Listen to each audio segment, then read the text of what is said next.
ओम शांति। ओम शांति। ओम शांति। आज हम सुनते हैं 10/5/21 के मधुरमा वाक्य। आज सोमवार प्यारे शिव बाबा में सोम रस पिलाते हैं। ध्यान से सुनेंगे कौन सा सोम रस पिला रहे हैं। बाबा कहते मीठे बच्चे सदा इसी खुशी में रहो कि स्वयं बाप पाकर हमें पढ़ाते हैं। बाप पाकर हमें ऐसा पुरुषार्थ कराते हैं जो इसकी प्रहलाद हम साथ लेके जाते हैं। बाबा कहते इस पढ़ाई की वंडरफुल बात ये है कि 3 मास का बच्चा भी पुराणों से तीखा जा सकता है। जब तक कर्मातीत अवस्था नहीं बनी तब तक हमें पुरुषार्थ करते रहना है। फिर बाबा ने कहा ये ऊंचे से ऊंचा स्कूल है, ऊंचे से ऊंचा बाप स्वयं परम धाम से आकर पढ़ाते हैं। इसलिए हमें इस पढ़ाई को बहुत ध्यान से पढ़ना है और उनकी शिक्षाएं दी हुई अपने जीवन में धारण करनी है। बाबा कहते ऐसा कोई नहीं होगा कि जो बाप भी हो टीचर भी हो। किसी का बाप टीचर होता भी है लेकिन वो एक सब्जेक्ट का, दूसरे सब्जेक्ट दूसरे पढ़ाते हैं। यहाँ तो एक बाप भी है टीचर भी है, जब हमें सारी इस प्रकार की शिक्षाएं देकर हमें लायक बनाते हैं। तो बाबा कहते बच्चे कर्मातीत अवस्था को जब तक पाना है तब तक पुरुषार्थ करते रहना है। जितना पुरुषार्थ करेंगे उतना उच्च पद के अधिकारी बनेंगे। ओम शांति। बाबा कहते मीठे बच्चे सदा इसी खुशी में रहो कि स्वयं भगवान हमें टीचर बनकर पढ़ाते हैं। सदा इसी खुशी में रहो कि स्वयं भगवान हमें टीचर बनकर पढ़ाते हैं। हम उनसे राजयोग सीख रहे हैं, प्रजा योग नहीं। प्रश्न है इस पढ़ाई की खूबी कौन सी है, तुम्हें कब तक पुरुषार्थ करना है। ये पढ़ाई जो बहुत समय से करते आए हो उनसे नए बच्चे भी तीखे चले जाते हैं। इतनी पढ़ाई की विशेषता है कि जो पढ़ते आ रहे हो तो पुरानों से नए तीखे जा सकते हैं। ये भी खूबी है जो 3 मास की तीखी बुद्धि वाले तीव्र पुरुषार्थी नए बच्चे पुरानों से भी आगे जा सकते हैं। तुम्हें पुरुषार्थ तब तक करना है जब तक पूरे पास ना हो, कर्मातीत अवस्था ना हो, क्योंकि सब हिसाब किताब भी खत्म करने हैं। ओम शांति। बाबा पूछते हैं बच्चे कहाँ बैठे हो। बेहद बाप के स्कूल में। कहाँ बैठे हैं? बेहद बाप के स्कूल में। बहुत ऊंचे से ऊंचा नशा होना चाहिए बच्चों को कि किसके बच्चे हो? बेहद बाप के बच्चे। बेहद बाप हमारा जो ऊंचे से ऊंचा उसके बच्चे हैं। अथवा रूहानी बच्चों को बाप रूहों को पढ़ाते हैं, हम आत्माओं को आकर पढ़ाते हैं। गुजराती जब मराठी को नहीं पढ़ाते हैं वह तो नाम रूप हो गया। बाप पढ़ाते हैं रूहों को। जाति भेद भाषा भेद नहीं है जहाँ पर भगवान आके हम आत्माओं को पढ़ाते हैं, रूहों को पढ़ाते हैं। तुम बच्चे भी समझते हो कि हमारा बेहद का बाप वही है जिसको भगवान कहते हैं। भगवान वाच भी है, परंतु भगवान किसको कहा जाए ये समझते नहीं। कहते हैं भगवान वाच, लेकिन भगवान किसको कहा जाए ये समझते नहीं। कहते भी हैं शिव परमात्मा नमः, ब्रह्मा देवताय नमः, विष्णु देवताय नमः, शंकर देवताय नमः, शिव परमात्मा नमः। परमात्मा तो एक ही है, वह है ऊंचे से ऊंचा निराकार। तुमको कृष्ण भगवान नहीं पढ़ाते हैं, न पढ़ाया था। तुम जानते हो हम आत्माओं का बाबा स्वयं आकर हमें पढ़ा रहे हैं। भगवान तो निराकार ठहरा ना। शिव के मंदिर में जाते हैं, उनकी पूजा भी करते हैं, तो ज़रूर कोई चीज़ है ना। मंदिर में जाएंगे, पूजा करेंगे, तो ज़रूर कोई चीज़ है। ये तो कह नहीं सकते कि परमात्मा नाम रूप से न्यारा है। नाम रूप से न्यारी कोई चीज़ होती थोड़ी है। जहाँ भी तुम अब समझते हो, सारी दुनिया में ये बातें कोई नहीं समझते कि परमात्मा कौन है। वो निराकार ज्योति बिंदु स्वरूप है। उसका यादगार हम मंदिर में पूजते हैं शिवलिंग के नाम से। तुम भी अभी जान गए हो, बहुत समय से जानते आए। ऐसे नहीं कि बहुत समय से आने वालों से नए तीखे नहीं जा सकते। ये इतनी वंडरफुल पढ़ाई है, जो बहुत समय से पढ़ाई पढ़ रहे हैं उनसे नए वाले भी तीखे जा सकते हैं। ये विशेषता है। 3 मास के नए बच्चे भी बहुत तीखे हो सकते हैं। कहते हैं बाबा इस आत्मा की बुद्धि बहुत तीखी है, क्योंकि वो जल्दी बाबा की शिक्षाओं को सुनकर बुद्धि में धारण करते हैं, इसलिए आगे बढ़ जाते हैं। कहते हैं बाबा इस आत्मा की बुद्धि बहुत तीखी है। नए जब सुनते हैं तो बड़े गदगद होते हैं, खुश होते हैं तो सब गार्डली स्टूडेंट।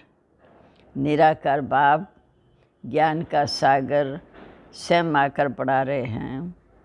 भगवान ने वाच भी गाया हुआ है, परंतु कब जो भूल गए हैं। गाते हैं भगवान ने वाच, लेकिन बाबा ने कब आके माँ बाप के उच्चारण किए ये भूल गए। अब तुम बच्चे समझते हो। ऐसे भी कोई होते हैं जिनका बाप बाप भी होता, टीचर भी होता, परंतु वह तो सिर्फ एक सब्जेक्ट पढ़ाएंगे, दूसरे सब्जेक्ट के लिए दूसरा टीचर पढ़ाएंगे। जहाँ तो बाप सब बच्चों का टीचर है, आत्माओं का टीचर है। ये वंडरफुल बात है। ढेर बच्चे हैं जिनको निश्चय है कि शिव बाबा हमको स्वयं पढ़ाते हैं। श्री कृष्ण को बाबा तो कह नहीं सकते, वह तो छोटा बच्चा है। कृष्ण को ऐसे टीचर गुरु भी नहीं कह सकते। समझते हैं कि शिव बाबा तो इस समय हमें प्रैक्टिकल पढ़ा रहे हैं।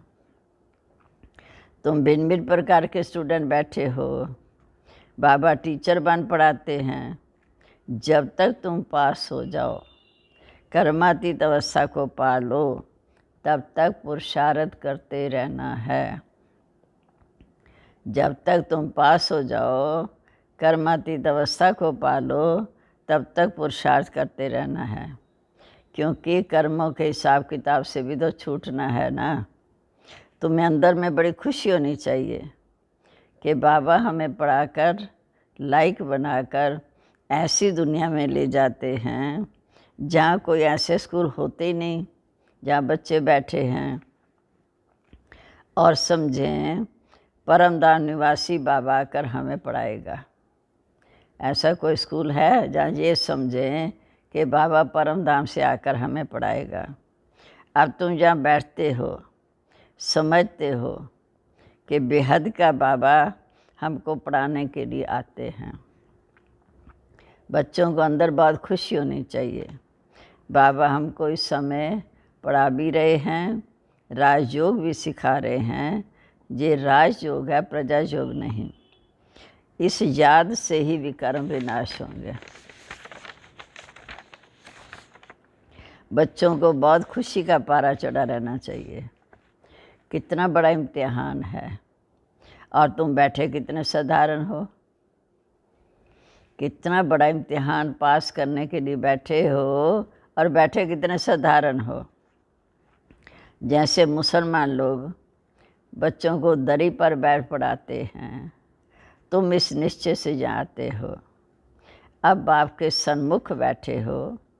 बाबा भी कहते हैं मैं ज्ञान का सागर हूँ, मैं कल्प कल्प पाकर तुम बच्चों को राजयोग सिखाता हूँ।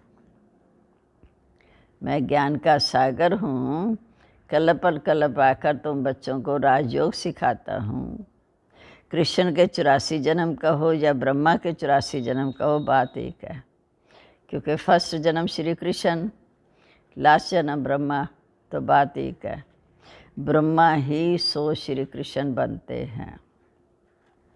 ये बातें बुद्धि में अच्छी रीति धारण करनी है कि ब्रह्मा ही सो, फिर फर्स्ट जन्म श्री कृष्ण बनते हैं, फिर लास्ट जन्म फिर ब्रह्मा बनते हैं। जैसे इनकी जीवन कहानियाँ से हैं बच्चों की, तो बाबा कहते ये तुम्हारी बुद्धि में अच्छी रीति धारण करनी है। बाप के साथ बच्चों का बड़ा लव रहना चाहिए, प्यार रहना चाहिए कि हम आत्माएं उस बाप के बच्चे हैं जो आकर हमें इतनी ऊंची शिक्षा देते हैं। परमपिता परमात्मा का हम पढ़ाते हैं। कृष्ण तो हो ना सके, वह तो पढ़कर इस ऐसी पदवी को पाता है। ऐसे थोड़ी कृष्ण ने पढ़ाया होगा, ताज उतार कर क्या पढ़ाया होगा। श्री कृष्ण तो छोटा बच्चा, शुरू से ताज तिलकधारी, तो ताज उतार करके पढ़ाया होगा। अब पढ़ाने वाला तो बुजुर्ग चाहिए ना। बाबा कहते मैंने बुजुर्ग तन लिया है। बुजुर्ग तन जब इनकी आयु 60 वर्ष की हुई, तब शिव बाबा ने तन में प्रवेश किया। मैंने बुजुर्ग तन लिया है, ये तन भी फिक्स है। शिव बाबा ब्रह्मा द्वारा पढ़ाते हैं। कहते भी हैं कि बराबर परमपिता परमात्मा ब्रह्मा द्वारा नई दुनिया की स्थापना करते हैं। परमपिता परमात्मा ब्रह्मा द्वारा नई दुनिया की स्थापना करते हैं। अब बताएं ब्रह्मा कहाँ से आया, वह समझते नहीं। तो बाप बैठ घड़ी घड़ी बच्चों को सुजाग करते हैं, बार बार हमें पहचान देते हैं, जागृत करते हैं।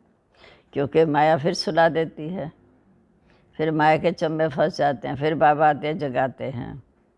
अब तुम बाप के सन्मुख बैठे हो, समझते हो कि मैं रूहानी बाप द्वारा ये शिक्षा पढ़ रहा हूँ। मैं तुम्हारा रूहानी बाप हूँ, मुझे तुम बच्चे ही जानते हो। गाते भी हैं कि परमपिता परमात्मा ज्ञान का सागर है, पतित पावन है, दुख हरता सुख दाता है। ये बाबा की विशेषताएं हैं कि वो ज्ञान का सागर है, पतित पावन है, दुख हरता सुख करता है। कृष्ण के लिए तो ऐसा कभी नहीं कहेंगे, सबको इकट्ठा पढ़ा भी नहीं सकते। मधुबन में मुरली चलती है, फिर सब सेंटर पर जाती है। तुम अभी सन्मुख हो, जानते हो कल पहले भी बाबा ने हमें ऐसा पढ़ाया था। जो सन्मुख सुन रहे हैं, बाबा कहते तुम जानते हो कल पहले भी बाबा ने ऐसे पढ़ाया था। यही समय था जो पास्ट हो गया। जो पास्ट हो गया वो कल बाद फिर प्रेजेंट होगा। भक्ति मार्ग की बातें अब छोड़ देनी है। अभी तुम्हारी ज्ञान से प्रीत पढ़ाने वाले से प्रीत है। अभी तुम्हारी ज्ञान से प्रीत और पढ़ाने वाले माना बाप से प्रीत है। कोई कोई जब टीचर से पढ़ते हैं फिर उनको सौगात भी देते हैं। कितनी वंडरफुल बात है। कोई कोई टीचर से पढ़ते हैं तो उनको सौगात देते हैं। ये बाबा तो खुद ही पढ़ाते भी हैं और बच्चों को सौगात भी देते हैं। यहाँ कर साकार में बच्चों को देखते हैं कि तुम हमारे बच्चे हो। ये भी बच्चों को ज्ञान है। आकर पढ़ाना भी है, फिर सौगात अर्थात विश्व की बादशाही का वर्षा देते हैं। तो बाबा कहते तुम हमारे बच्चे हो। सब 84 जन्म तो लेते नहीं, जो सज्जू के पहले जन्म में आएंगे वही 84 जन्म लेंगे। कोई का एक जन्म भी है, उसी एक जन्म में सुख दुख देखेंगे। अब तुम इन बातों को समझ गए हो। ये मनुष्य सृष्टि का सिजरा है। पहले नंबर में ब्रह्मा सरस्वती आदि देव आदि देवी, पीछे फिर अनेक धर्म होते जाते हैं। वो है सर्व आत्माओं का बीज। शिव बाबा है हम सर्वात्मा का बीज, अर्थात मनुष्य सृष्टि कल्प वृक्ष। जो मनुष्य सृष्टि का बीज है वो शिव बाबा है। बाकी सब जो दूसरे धर्म पिता हैं वो सब पत्ते हैं। प्रजापिता ब्रह्मा सबका बाप है। इस समय प्रजापिता ब्रह्मा हाजिर है। ये बैठ शूद्र से कन्वर्ट कर हमें ब्राह्मण बनाते हैं। इस समय हम सब शूद्र बन गए तो बाप आकर हमें शूद्र से ब्राह्मण बनाते हैं। ऐसी पढ़ाई और कोई पढ़ा ना सके। बाप सन्मुख आकर शूद्र से ब्राह्मण बनाए, फिर देवता बनाने के लिए पढ़ाते हैं। पहले शूद्र से ब्राह्मण बने, पवित्र जीवन बने, फिर भविष्य देव पद की प्राप्ति करें। ये है सहज राजयोग की पढ़ाई। राजा जनक ने भी सेकंड में जीवन मुक्ति को पाया, अर्थात स्वर्गवासी बन गया। मनुष्य गाते तो रहते हैं परंतु फिर भी समझा नहीं सकते। अब आप कहते मीठे बच्चे देही अभिमानी बनो, क्योंकि बाबा आत्माओं को पढ़ाते हैं, आत्माएं पढ़ती हैं, इसलिए बाबा कहते देही अभिमानी बनो। तुम अथॉरिटी आए थे, फिर शरीर लेकर पाठ हो जाया, बराबर 84 जन्म लिए। बाप जो ट्रुथ है वह सत्य बताएगा ना। सत्य बाप है तो सत्य बातें बताएंगे, क्योंकि राजधानी स्थापन हो रही है। राजयोग कोई एक थोड़ी सीखेंगे। तुम सब अभी कांटों से फूल बन रहे हो। कांटे दुख देने वाले, फूल सुख देने वाले। तुम अभी सभी कांटे से फूल बन रहे हो। कांटा और फूल किसको कहते हैं ये भी तुम समझ गए हो, क्योंकि ये है ही छीछी दुनिया, कांटों का जंगल। हम 84 जन्मों का चक्कर लगाए नरकवासी बने हैं। सतयुग त्रेता में तो हम देवी देवता थे, सुख देने वाले थे, तो 84 जन्मों का चक्कर लगाकर अब नरकवासी हुए। फिर से वर्ड की सुझाव फिर रिपीट होगी। अब पुरुषार्थ कर रहे हैं, फिर सतयुग से वर्ड की सुझाव फिर रिपीट होगी। हम फिर से ज़रूर स्वर्गवासी बनेंगे। कलब कलब हम ही बनते हैं। घड़ी घड़ी ये बातें याद करनी है और नॉलेज समझानी है कि ये लक्ष्मी नारायण ही सूर्यवंशी थे।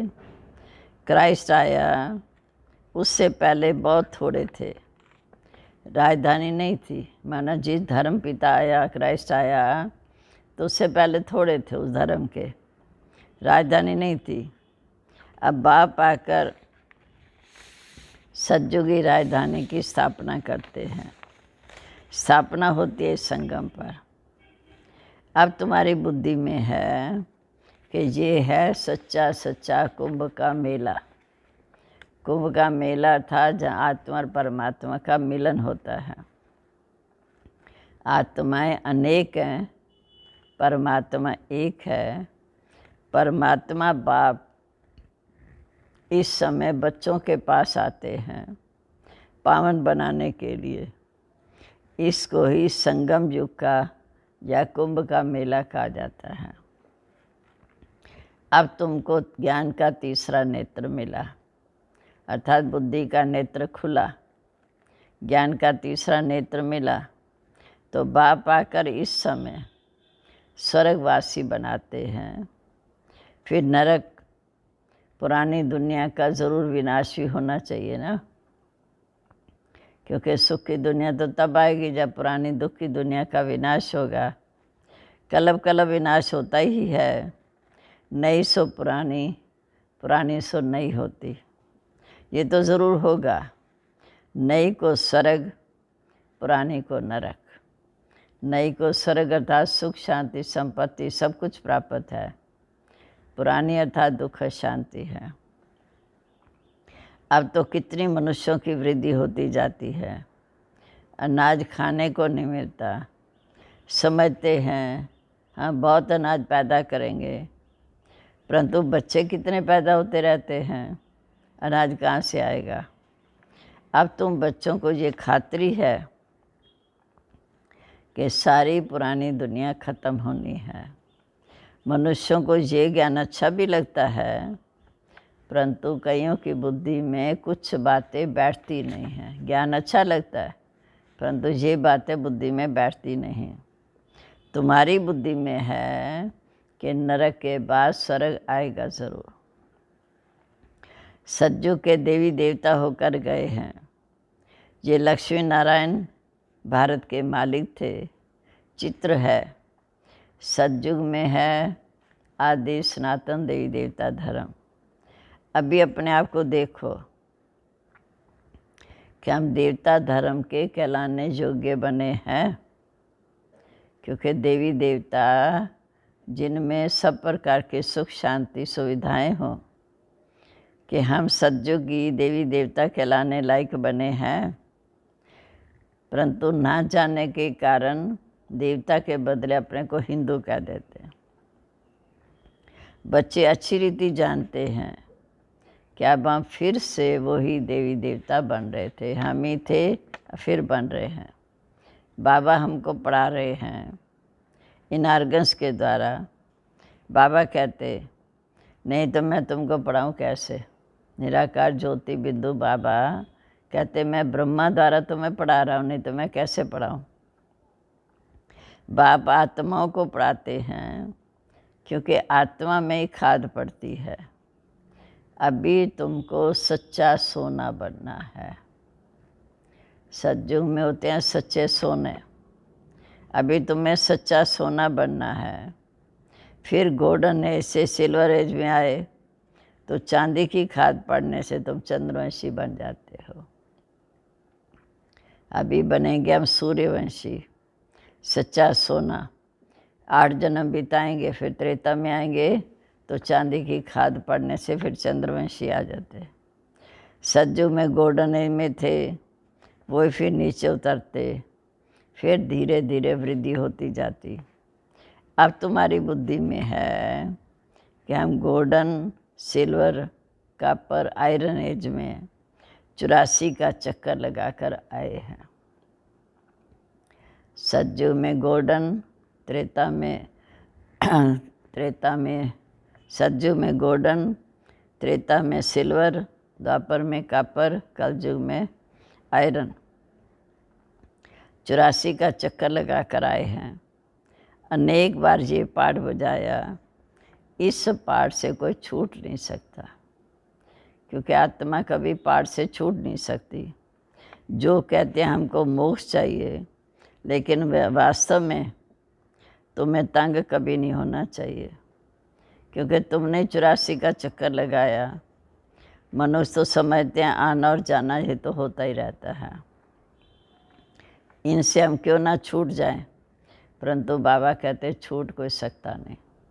हर आत्मा में अपना पाठ भरा हुआ है।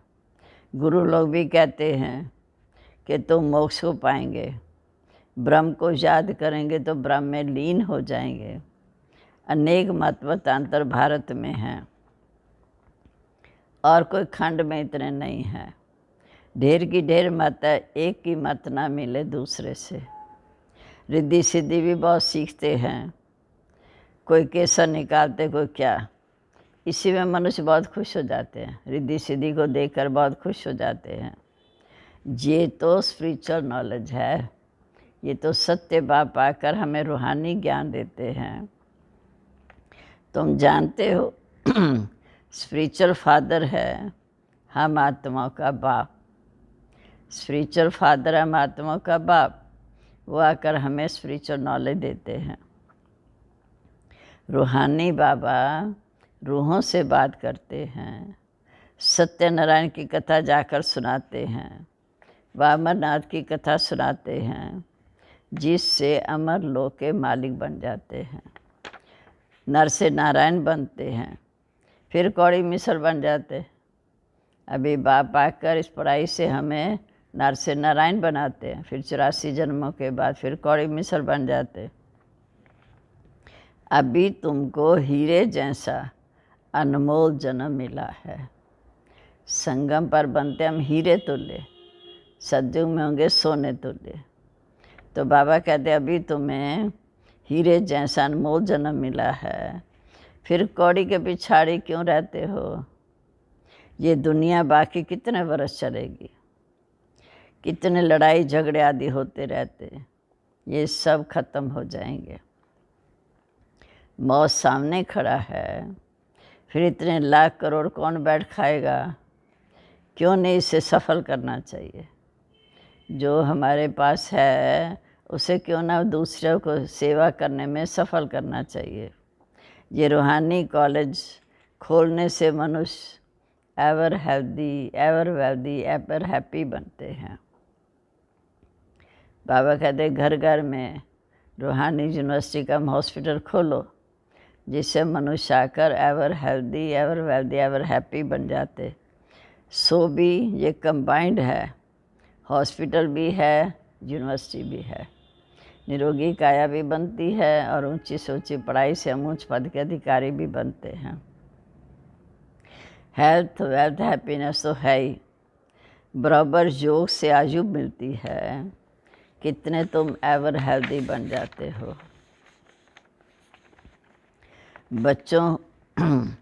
बच्चों को फिर कारून का खजाना मिलता है।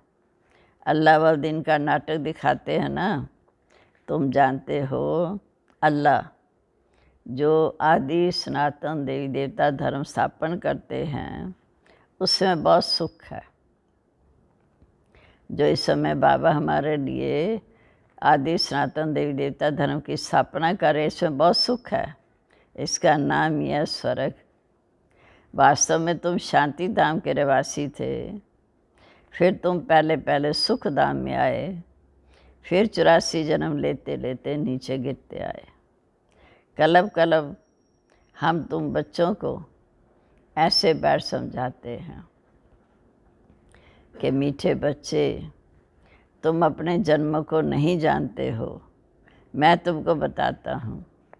तुमने 84 जन्म लिए, अब ये तुम्हारा अंतिम चोला पतित है, क्योंकि इस समय आत्मा तमो प्रधान बन गई है।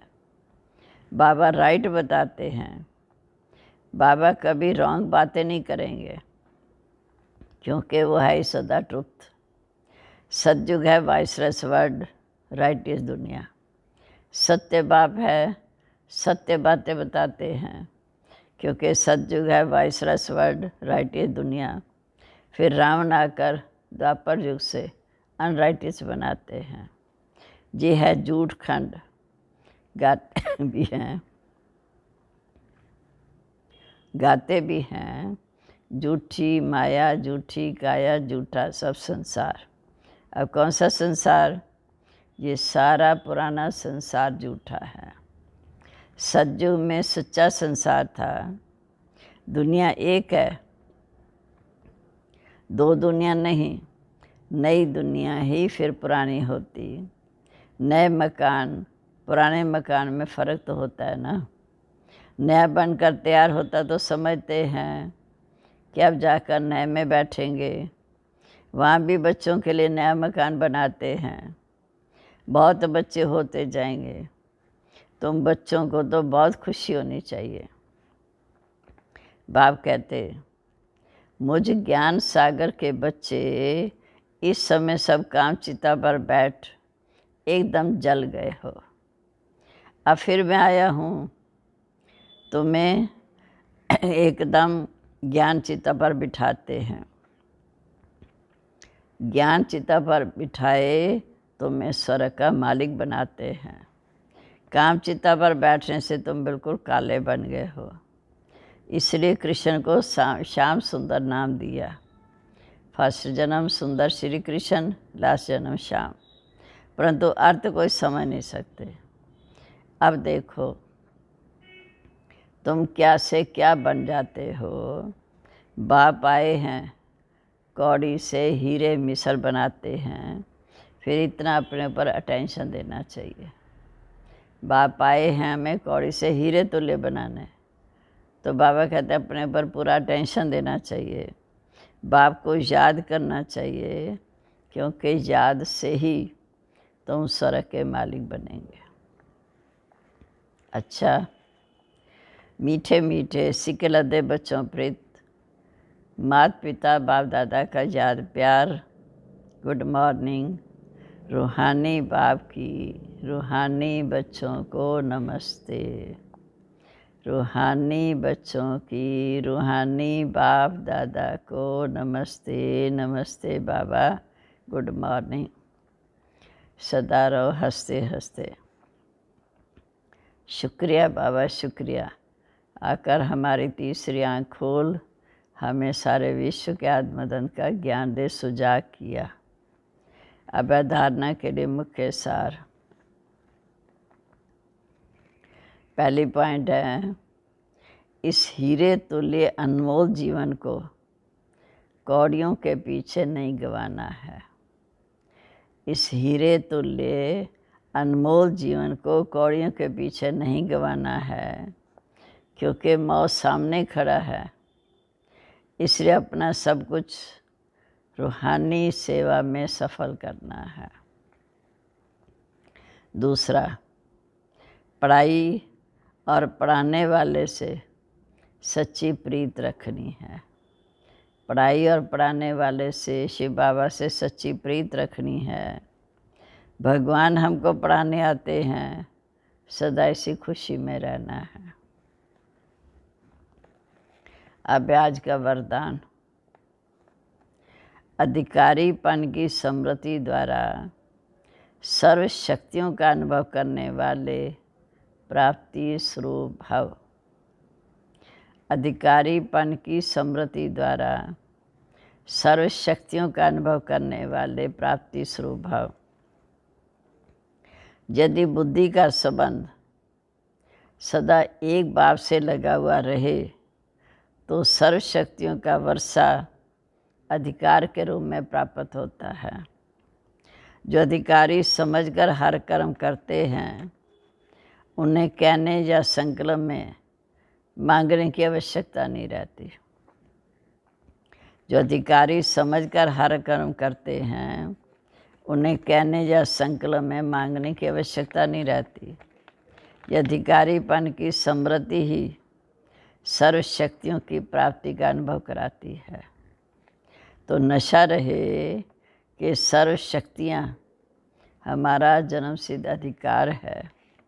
अधिकारी बन करके चलो तो अधीनता समाप्त हो जाएगी।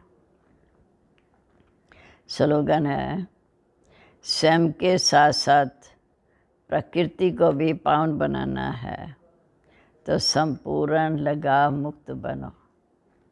स्वयं के साथ साथ प्रकृति को भी पावन बनाना है तो संपूर्ण लगाव मुक्त बनो। आज का सम्मान रहेगा कि मैं सर्व प्राप्ति स्वरूप आत्मा हूँ। मैं सर्व प्राप्ति स्वरूप आत्मा हूँ। अब वरदान बोलेंगे। अधिकारीपन की समृद्धि द्वारा सर्व शक्तियों का अनुभव करने वाले प्राप्ति स्वरूप भव। स्लोगन है, स्वयं के साथ साथ प्रकृति को भी पावन बनाना है तो संपूर्ण लगाव मुक्त बनो।